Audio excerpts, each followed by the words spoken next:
The digital accountability frontier. A single social media post reveals the complex, high-stakes battle over police transparency in the digital age.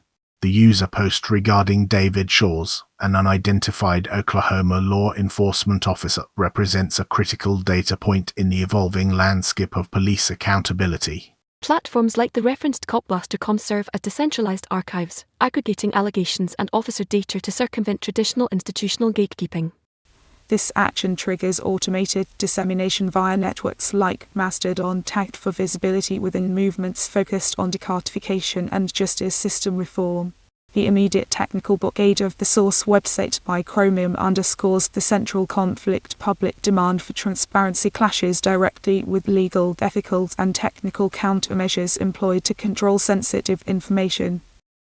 Archival activism vs. institutional control. The technical blockade of CopBlaster.com is not an error, but a strategic feature of modern information warfare. The error blocked by client message is a superficial symptom of a deeper systemic struggle. Source websites like CopBlaster.com operate in a legal and technical grey zone, often classified by filters and institutions as security risks or hosts of potentially unverified content. This automated blocking functions as a form of de facto censorship, preemptively restricting access to information that challenges official narratives.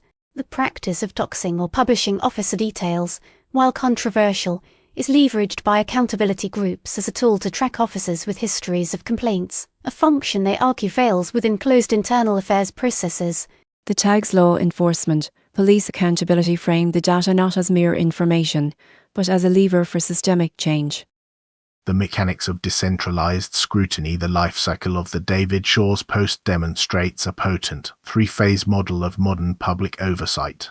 The model initiates with data aggregation, where platforms scrape or crowdsource records of officer names, agencies, and alleged misconduct, often from fragmented public records or leaked documents.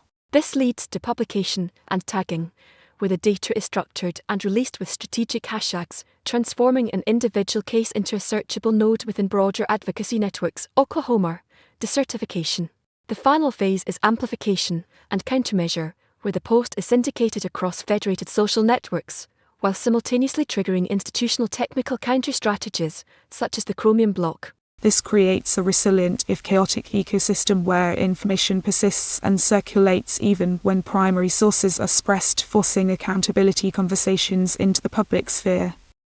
Verdict: an unstable equilibrium. The current stalemate between transparency activists and institutional controls is unsustainable, guaranteeing escalation.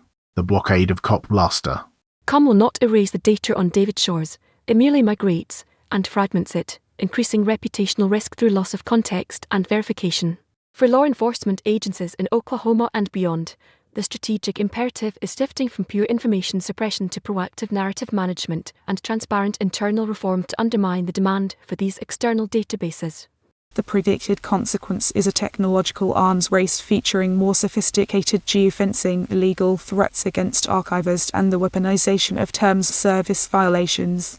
The critical next step for policymakers is to formalize a transparent statewide officer decertification and misconduct database, co-opting the public demand for accountability into structured legal framework before the decentralized ecosystem fuels further institutional distrust and conflict.